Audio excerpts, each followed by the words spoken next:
Hola, te doy una cordial bienvenida al módulo número 1, conceptualización del artículo científico.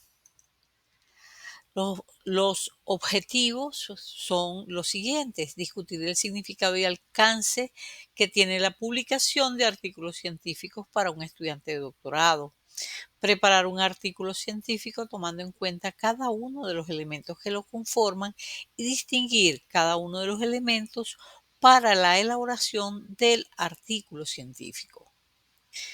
Los contenidos están dibujados tal cual se muestra en el sílabo: la conceptualización, tipos, características y cada uno de los elementos que conforman un artículo científico.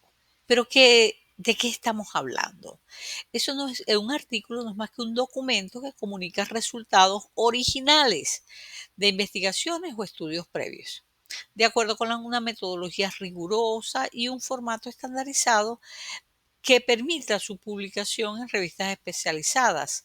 Básicamente el propósito es contribuir al conocimiento, validar hallazgos, compartir metodologías y promover el debate académico. Ejemplo de ello podría ser, por ejemplo, un estudio sobre el impacto de la inteligencia artificial en el aprendizaje adaptativo en educación superior, o un estudio sobre el impacto que tiene la personalización de los aprendizajes mediante la inteligencia artificial.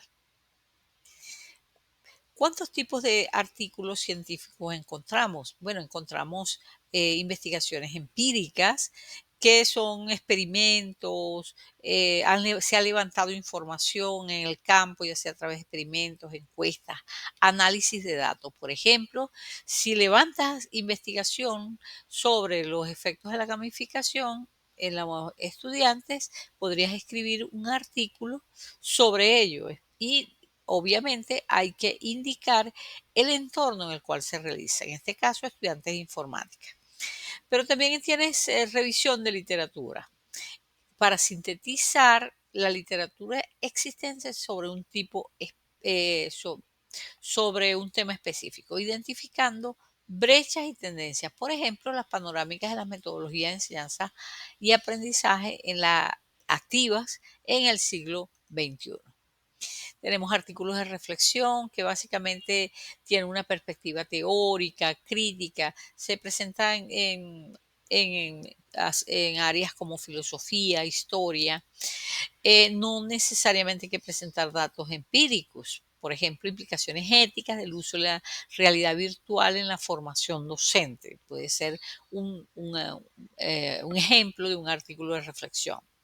Tenemos los ensayos académicos, que básicamente son argumentativos, con una postura sobre el tema y bueno, de acuerdo con la evidencia se va a razonar hacia el razonamiento lógico.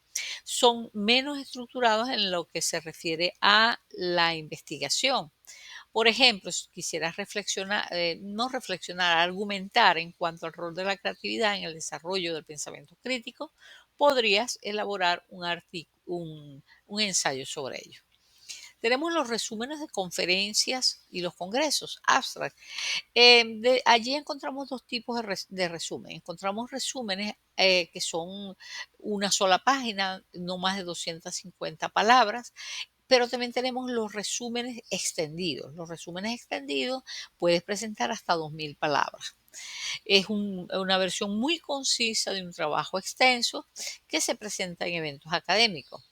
Por supuesto, también hay artículos breves que reportan hallazgos, innovaciones muy específicas, ya sea utilizando periódicos o revistas o también blogs.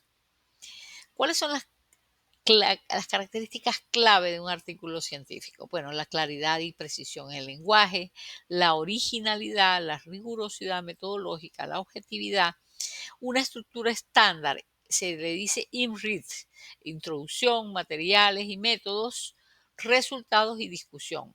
Y por supuesto, la citación y referenciación. En ciencias sociales utilizamos las normas APA. El resumen, que por allí empezamos. aunque posiblemente es lo último que escribimos. El resumen es una breve síntesis del contenido completo del artículo. Es como la carta de presentación.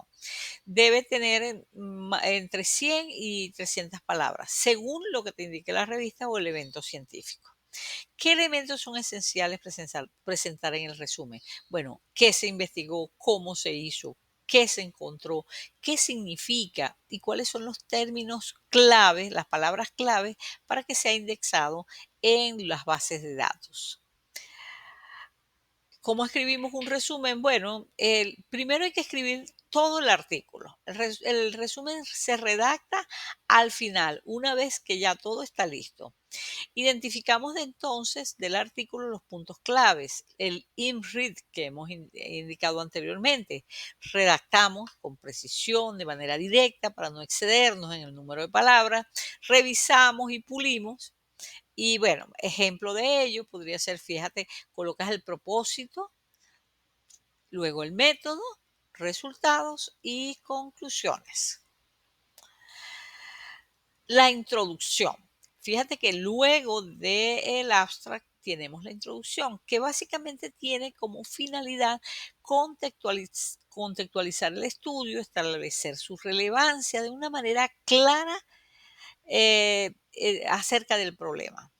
Tiene básicamente una estructura de embudo que ya te mostraré. Primero comenzamos hablando de un contexto amplio, de de un panorama sobre el tema. Luego revisamos la literatura relevante, indicamos estudios previos que han sido claves para el estudio actual, las brechas de conocimiento, es decir, eso se le dice en inglés las gaps, esas, lo que no se sabe o que no se ha investigado adecuada o suficientemente sobre ese tema. Indicamos nuestro problema de investigación, que es la pregunta, ¿no? Podemos formularlo por forma de pregunta o en forma de, indicamos cuál es la hipótesis u objetivo de lo que se pretende lograr. Indicamos la justificación y relevancia del estudio. Muchas veces al final indicamos también la estructura que hemos seguido para el documento que a continuación lee la persona que está revisando la introducción. Aquí tenemos la estructura de embudo. Empezamos con un contexto amplio, luego indicamos la revisión de literatura relevante, las brechas de conocimiento, el problema de investigar, los objetivos o hipótesis, la justificación y finalmente podemos decir cuál es la estructura de la investigación, es decir, del documento. A ver, ¿cómo escribimos la introducción? Bueno, iniciamos con lo general, como hemos indicado ya. Captar el interés del lector es lo máximo en esta parte. La revisión de literatura no es una lista exhaustiva, ¿ok? Sino más bien es una narración para ir construyendo un argumento. Es el storytelling. Recuerda que la citación debe hacerse en normas APA. En el resumen, por lo general, no se colocan citas, pero en la introducción sí. La claridad en el problema hay que indicarlo claramente, articularlo con los objetivos. Luego indicamos pues los hallazgos y finalmente la estructura del trabajo. Bien, muchas gracias por tu atención. Nos vemos en nuestra próxima clase. Vamos a revisar y sobre todo vamos a redactar con precisión estos dos elementos del artículo científico.